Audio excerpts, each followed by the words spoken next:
She returned a pouch of gold she desperately needed, never imagining the owner was watching from the shadows, or that her honesty would lead to a love that would change the entire territory. Sarah May Thornton was a widow barely surviving in the unforgiving West, raising her son alone while the world moved on without mercy. When she found a leather pouch heavy with gold coins on a dusty trail, she faced a choice that would test everything she believed in. What she didn't know was that the wealthiest rancher in 3 territories had been searching for that pouch, and when he saw what she did next, he couldn't forget her. But their love story wouldn't come easy. Deception, heartbreak, and a truth that shattered trust would stand between them. This is the story of a woman who chose honor over survival, and a man who learned that real wealth isn't measured in gold. The sun hadn't yet burned off the morning chill when Sarah May Thornton stepped out of the small cabin she shared with her son Tommy. The wood planks creaked under her worn boots, and she pulled her shawl tighter against the crisp air. Bent Creek was already stirring.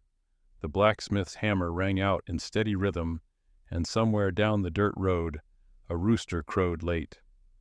"Ma, you forgot your lunch pail," Tommy called from the doorway, his sandy hair sticking up in all directions.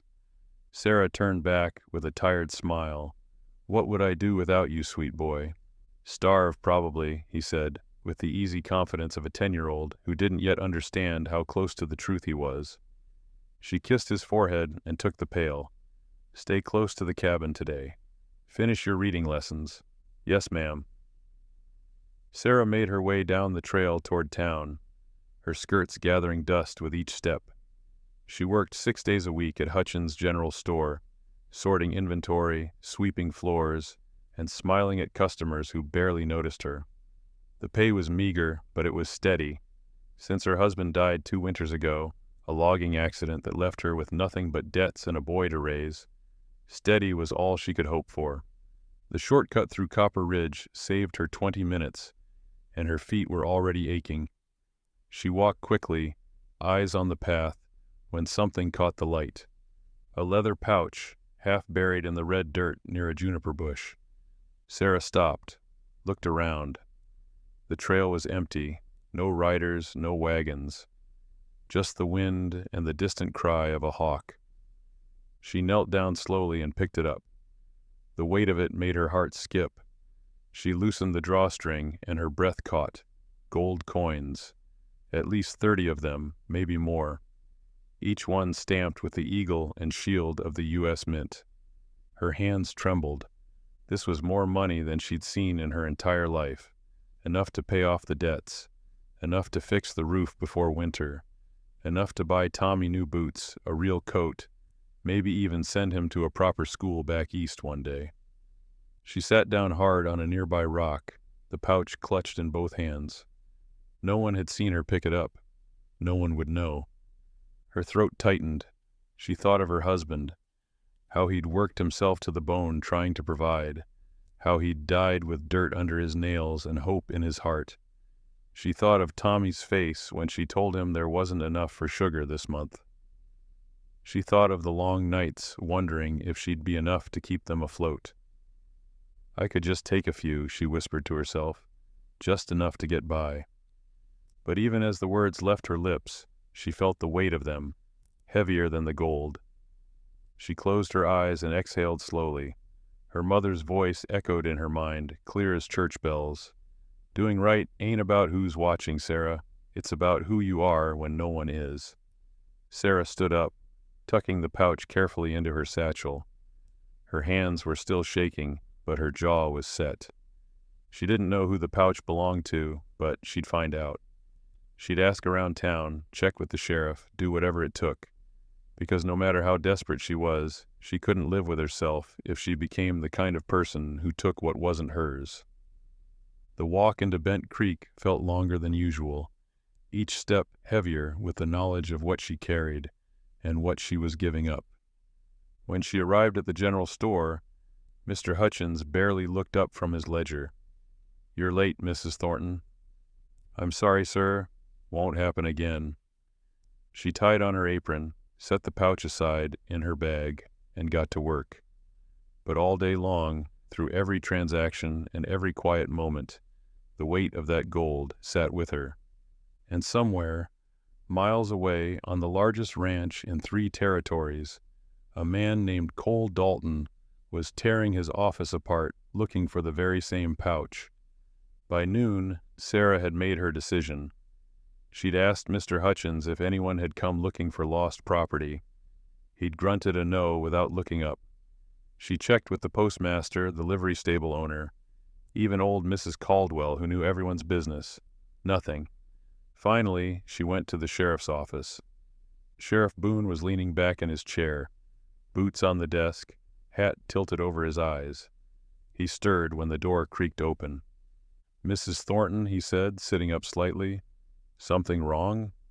"I found something on the Copper Ridge Trail this morning," she said, reaching into her satchel. "A pouch of gold. I'm hoping you might know who it belongs to." The sheriff's eyebrows shot up. He took the pouch, weighed it in his hand, then opened it. His expression shifted immediately. "Lord have mercy," he muttered. He looked at her sharply. "You didn't take any?" Sarah stiffened. "No, sir. It's all there." He studied her for a long moment, then sighed. "This belongs to Cole Dalton.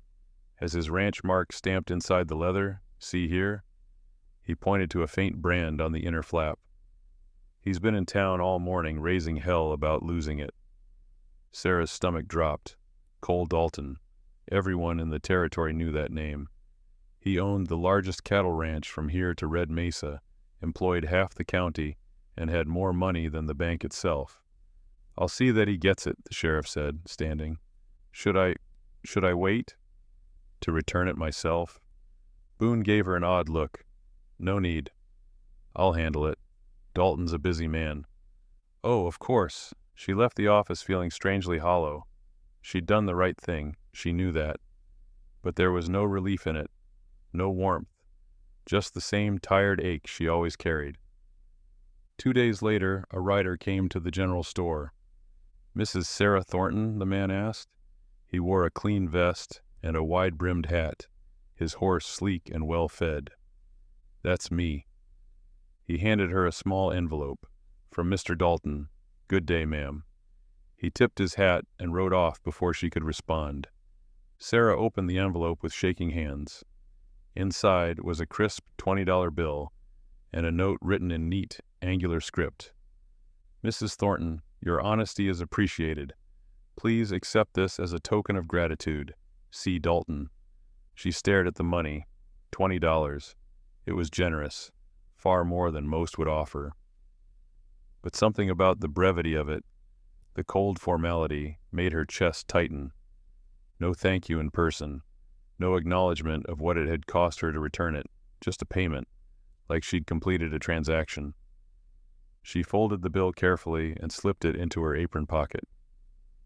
That evening, after Tommy had gone to bed, she sat on the porch steps and looked out at the darkening sky. The $20 would help.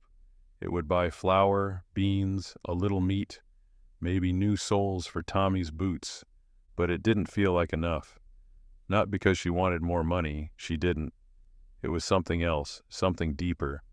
She'd return that gold because it mattered to her who she was, because integrity wasn't something you sold when times got hard. And yet, the world had responded with a piece of paper and a polite dismissal.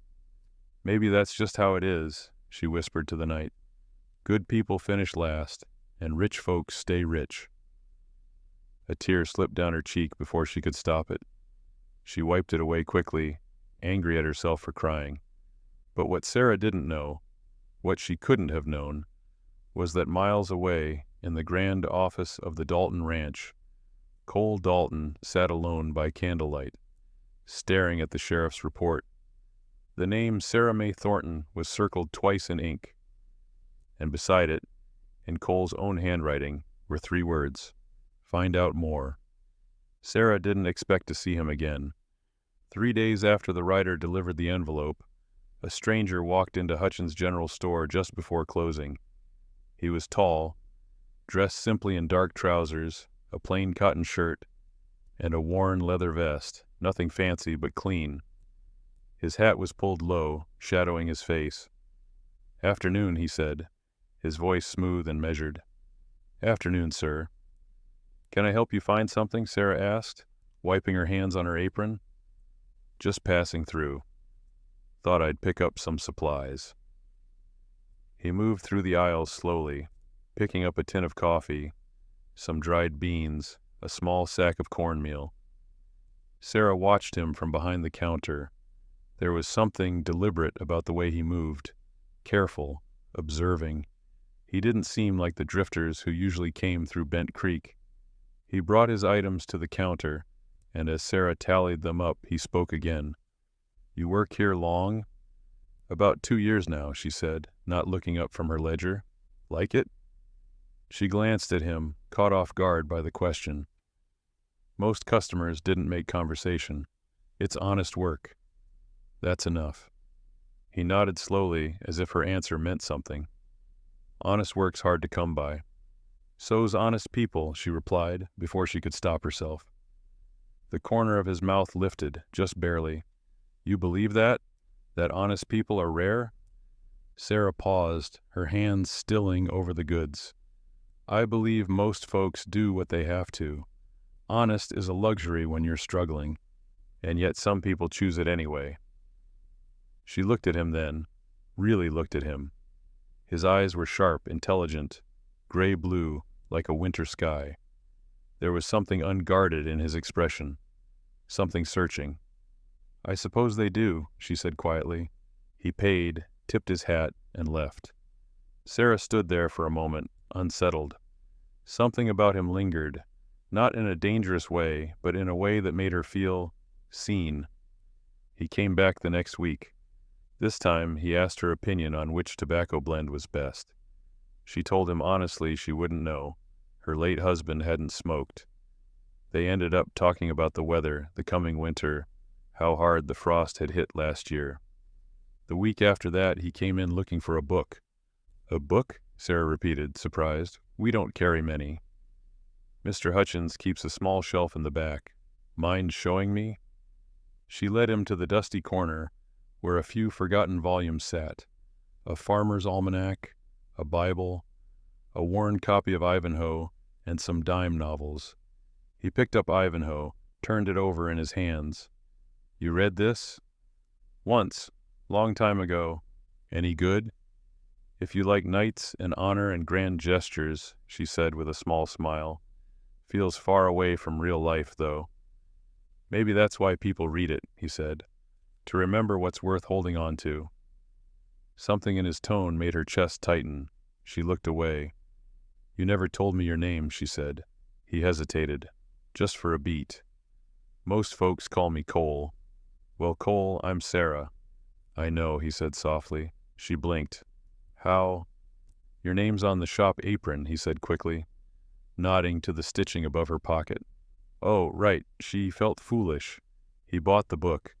Over the next month, he kept coming back. Never buying much. Always polite. Always asking questions that made her think. About life, about fairness, about what mattered when everything else was stripped away. Sarah found herself looking forward to his visits. He didn't pry into her struggles, didn't offer pity. He just listened, like her words had weight.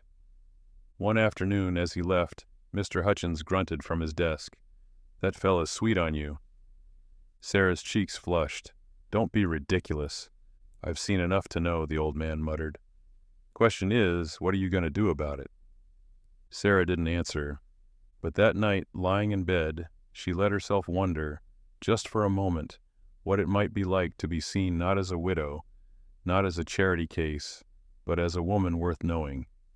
She smiled into the darkness, and miles away, Cole Dalton sat on his porch, the book unopened in his lap, thinking of her voice. The autumn air had turned crisp, and the cottonwoods along Bent Creek were shedding their golden leaves like whispered secrets. Sarah found herself walking slower these days, lingering near the general store's window in case a familiar figure might appear down the dusty road. Cole had become a constant, never intrusive, but always there. He'd helped her carry heavy crates when Mr. Hutchins' back gave out. He'd fixed the loose board on the store's front steps without being asked. And he'd started bringing Tommy small things: a carved wooden horse, a bag of peppermint sticks, once even a book about frontier explorers. "Ma, is Mr. Cole your beau?" Tommy asked one evening, his eyes wide with curiosity. Sarah nearly dropped the pot she was scrubbing. "Tommy Thornton, where did you get such an idea? He looks at you the way Pa used to, like you're the only person in the whole world." Her hands stilled in the wash basin. She hadn't thought anyone noticed, hadn't wanted to let herself notice. "He's just a kind man passing through," she said softly. "He's been passing through for over a month, Ma." She had no answer for that. The next Sunday, after church, Cole was waiting by the oak tree near the schoolhouse. Sarah's heart quickened when she saw him. "Walk with me?" he asked. They strolled toward the edge of town, Tommy running ahead to chase a jackrabbit. The silence between them was comfortable now, familiar. "Can I ask you something?" Cole said finally. "Of course. Why'd you return that gold?" Sarah stopped walking. She'd never told him about the pouch. How could he know? Her eyes narrowed slightly. "How do you—" "Small town," he said quickly. "Word travels. Sheriff mentioned a widow who'd found something valuable. Wasn't hard to piece together." She studied his face, then sighed. "I returned it because keeping it would have felt like stealing, and I've lost enough without losing myself too." "You've been through something hard," he said quietly. It wasn't a question. Sarah looked out at the horizon, at the endless stretch of prairie. "My husband died 2 years ago. Accident at the lumber mill. We weren't rich, but we were whole. Then he was gone, and I had debts I didn't know existed and a boy to raise alone." Her voice cracked slightly. "Some days I don't know if I'm strong enough." Cole was quiet for a long moment. Then he said, "You're the strongest person I've met." She laughed bitterly. "You don't know me. I know you found a fortune and gave it back. I know you work yourself to the bone and still smile at your son. I know you treat everyone with kindness even when the world hasn't been kind to you." He turned to face her. "That's not weakness, Sarah. That's steel." Tears pricked her eyes. She blinked them away quickly. "What about you?" she asked, voice thick. "You know all my sorrows. What are yours?" Cole's jaw tightened. He looked away, toward the mountains. "I grew up with everything. Big house, full table, people who worked for my family. But my parents, they loved their reputation more than they loved me. My father taught me how to make money, not how to be happy. My mother died when I was young, and after that, it was just business. Deals, contracts, expectations." He exhaled slowly. "I learned early that people wanted something from me. My name, my connections, my wealth. No one ever just wanted me." Sarah's heart ached. "That sounds lonely." It was. He met her eyes. "Until I met someone who didn't know who I was, who saw me as just a man." The weight of his words settled between them. "Cole," she said softly, "who are you really?" He hesitated, fear flickering across his face. But before he could answer, Tommy came running back, breathless and grinning. "Ma, I saw a whole family of quail.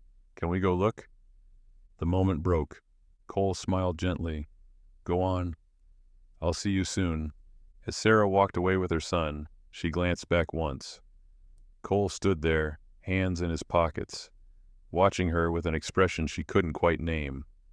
Longing, maybe, or regret. It happened on a Thursday afternoon, bright and unseasonably warm. Sarah was restocking shelves when the door swung open hard enough to rattle the bell. A weathered ranch hand strode in, spurs clinking, dust still clinging to his chaps. "Whiskey and tobacco," he barked at Mr. Hutchins, "and make it quick. Mr. Dalton's waiting on me back at the ranch." Sarah's hands froze on a bag of flour. The ranch hand noticed her then, tipped his hat. "Afternoon, ma'am." Then he turned back to Hutchins. Boss has been in a foul mood ever since that gold pouch went missing, though I heard he got it back thanks to some honest soul in town." "That's so," Hutchins muttered, counting out change. "Yep. Cole Dalton himself said it restored his faith in people. Rare thing, that." The man chuckled. "Course he's been spending more time in Bent Creek than the ranch lately. Frank and I've been wondering if there's a woman involved." Sarah's heart stopped. Cole Dalton. The name hit her like a physical blow. She gripped the shelf to steady herself, the room tilting slightly. Number. It couldn't be.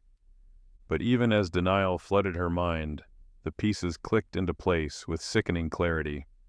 The way he'd known about the gold pouch, the fine quality of his boots, barely scuffed, the educated way he spoke, the careful way he'd avoided questions about where he lived.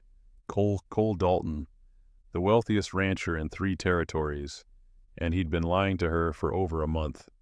She left work early, ignoring Mr. Hutchins' protests. She found Cole waiting outside the general store, same as he'd done a dozen times before. But this time, when he smiled at her, it felt like betrayal. "Sarah, I was hoping—" "Is it true?" Her voice was sharp, cutting. He went still. "Is what true? Are you Cole Dalton, the rancher?" The color drained from his face. "Answer me," she demanded, her voice shaking now. He swallowed hard. "Yes." The word landed like a slap. Sarah took a step back, her chest heaving. "You lied to me. I didn't lie. You let me believe you were someone you're not." Her voice rose, drawing glances from passers-by. "You let me tell you my struggles, my pain, my life, while you stood there pretending to be just some drifter." "I never pretended." "You absolutely did." Tears burned in her eyes. "You knew who I was from the beginning, didn't you? You knew I was the one who returned your gold." Cole's silence was answer enough. "Oh, God," Sarah whispered, the hurt crashing over her in waves. "This whole time, was this some kind of game to you? Some rich man's experiment to see how the poor widow behaves when she doesn't know she's being watched?" "No." His voice was rough, desperate. "Sarah, no. It wasn't like that." "Then what was it like?" she demanded. "Tell me." "Why did you lie?" "Because I wanted to know if someone could see me." The words burst out of him, raw and unguarded. "Not my money, not my name, not what I could give them, just me. And you did. You saw me, Sarah, for the first time in my life. Someone saw me." "But I didn't see you," she said, her voice breaking. "I saw who you pretended to be. That was me, the real me." "No." She shook her head, backing away. "The real you is someone who started this with a lie. The real you is someone who had every advantage and still chose deception. Sarah, please. I trusted you." A tear slipped down her cheek. "Do you have any idea how hard that was for me? After everything I've lost, everything I've survived, I let myself trust you. And you can still trust me." "No, I can't." Her voice was quiet now, defeated. "Because the man I trusted doesn't exist." She turned and walked away, her shoulders rigid, her heart shattering with every step. Cole stood frozen in the dusty street, watching her go, the weight of his choices crushing down on him like a collapsed mine shaft. He'd found something real, and he'd destroyed it with his fear. For 3 days, Sarah didn't leave the cabin except to fetch water. Tommy watched her with worried eyes as she moved through their small home like a ghost, cooking meals she didn't eat, mending clothes that didn't need fixing, staring out the window at nothing. "Ma, are you sick?" he asked on the 3rd evening. "No, sweetheart, just tired." "Is it because of Mr. Cole?" She looked at him sharply. "What makes you say that?" "He hasn't come around, and you've been sad ever since." Tommy climbed into her lap, even though he was getting too big for it. "Did he do something bad?" Sarah held him close, breathing in the scent of his hair. "He wasn't honest with me. And honesty, that's the most important thing between people." "Did you tell him that?" "I did." "What did he say?" She was quiet for a long moment. "He said he was sorry. but sometimes sorry isn't enough. Tommy thought about this, then said, Pa used to say everyone deserves a second chance. Even him, when he forgot your birthday that one time. Sarah's throat tightened. Your pa was a wise man. Maybe Mr. Cole just needs a second chance too.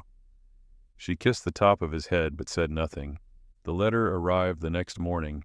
Tommy found it wedged in the door frame, sealed with plain wax. He brought it to his mother, who stared at it like it might bite. She opened it slowly. The handwriting was unmistakable. Strong, careful strokes in dark ink. Sarah, I don't expect forgiveness. I don't expect you to read this or to believe me if you do. But I need to say it anyway, even if only to the wind. You asked me why I lied, and I gave you an answer. But it wasn't the whole truth. I grew up in a world where people smiled to my face and schemed behind my back, where every friendship had a price, every conversation had an angle. My own father taught me to trust no one, that kindness was weakness and vulnerability was a liability.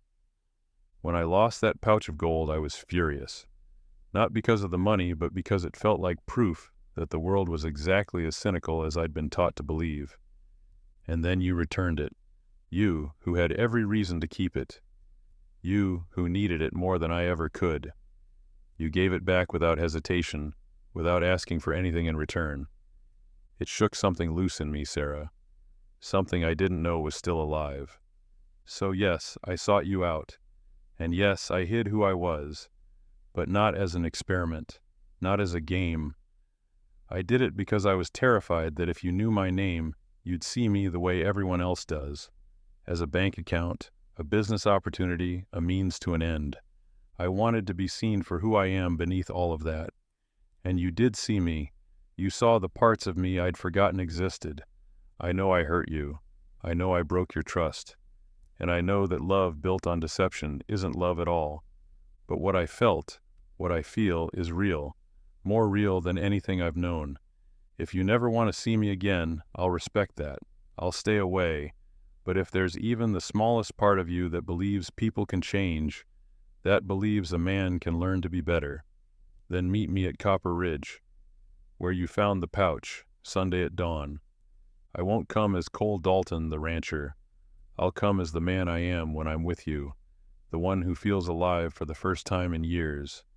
Whatever you decide, know this: you changed my life, and I will spend the rest of mine trying to be worthy of that gift. Yours, if you'll have me, Cole. Sarah read the letter 3 times, tears streaming down her face. Tommy watched her quietly from the doorway. Ma, are you going to go? She folded the letter carefully, pressed it against her heart, and closed her eyes. I don't know yet, baby. I honestly don't know. But when Sunday morning came, as the first light of dawn touched the horizon, Sarah May Thornton saddled the mule and rode toward Copper Ridge.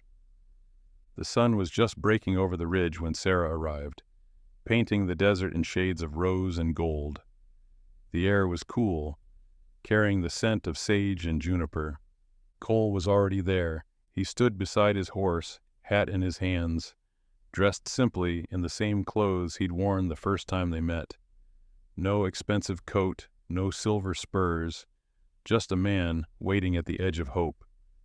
When he saw her, relief and fear crossed his face in equal measure. Sarah dismounted slowly, her heart hammering. They stood 10 feet apart, the morning light stretching their shadows long across the red earth. You came, Cole said, his voice rough. I almost didn't. I wouldn't have blamed you.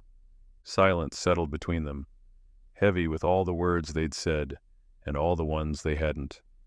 Finally, Sarah spoke. You hurt me. I know. You made me feel like a fool. That was never my intention. I know that too. She took a breath, but intention doesn't erase the hurt. Cole nodded, his grip tightening on his hat. You're right. And I can't undo what I did. I can't go back and start over with honesty. He paused. But I can promise you honesty from this moment forward. Complete, unvarnished truth, even when it's hard, especially when it's hard. Sarah studied him, really studied him. The vulnerability in his eyes, the tension in his shoulders, the way he stood there without armor or pretense, offering himself completely. "My son said something to me," she said quietly. "He said everyone deserves a second chance. Your son is wise." "He is." A small smile touched her lips. "He also said, you look at me the way his father used to, like I'm the only person in the world." Cole's breath caught. "You are." "I need to know something," Sarah said, stepping closer. "If I give you this chance, if I choose to trust you again, will you disappear when things get hard? Will you hide behind your walls when you're afraid?" "No." The word was firm, absolute. "I spent my whole life hiding. I'm done with that. I want to build something real with you, Sarah. Not perfect, but honest. Not easy, but worth it." She was close enough now to see the flecks of silver in his eyes, the lines of worry etched around his mouth. "I'm not a prize to be won, Cole Dalton. I know. I'm a woman with a child, with scars, with a past that still hurts sometimes. I know that too. And if we do this, if we try, you don't get to swoop in and save me. I don't need saving. I need a partner." Cole's eyes glistened. "That's all I want to be." Sarah reached out slowly and took his hand. His fingers closed around hers, warm and solid. "Then let's start again," she whispered. "The right way this time." "The right way," he echoed. And there, on the trail where she'd once found his gold and chosen honesty over survival, Cole Dalton knelt in the dust. He pulled a simple silver ring from his pocket. No diamonds, no extravagance, just a band etched with a pattern of sage leaves. "Sarah May Thornton, will you build a life with me? An honest one, where we face everything together, the good, the hard, and everything in between?" Tears spilled down her cheeks as she nodded. "Yes." He slipped the ring onto her finger and stood, pulling her into his arms. She melted against him, feeling the steady beat of his heart, the strength in his embrace, the trembling in his hands that told her he was just as terrified and hopeful as she was. 6 months later, the Thornton Dalton Foundation opened its doors in Bent Creek, a place where struggling families could find help without judgment, where honest work was rewarded, and where second chances were given freely. Sarah ran it with the same quiet grace she'd always carried. Cole worked beside her, no longer hiding behind his name, but using his resources to lift others up. And every year on the anniversary of the day they met, they rode out to Copper Ridge at dawn, to the place where a lost pouch of gold had led them both home, not to wealth, but to each other. Sometimes all it takes is one honest act, a pouch returned, a truth told, a heart opened, to change everything. Sarah didn't expect love when she chose to do what was right, and Cole didn't expect healing when he chose to follow her light. But in a world that often rewards the loudest voices and the flashiest masks, their story reminds us that real love begins quietly, with kindness, with trust, with the courage to simply be true. If this story touched your heart, please consider liking, sharing, and subscribing to your channel name, where every story is crafted to heal, to inspire, and to remind you that goodness still lives quietly in the corners of the world, waiting to be seen. We'll see you in the next story. Until then, keep believing in love that's real.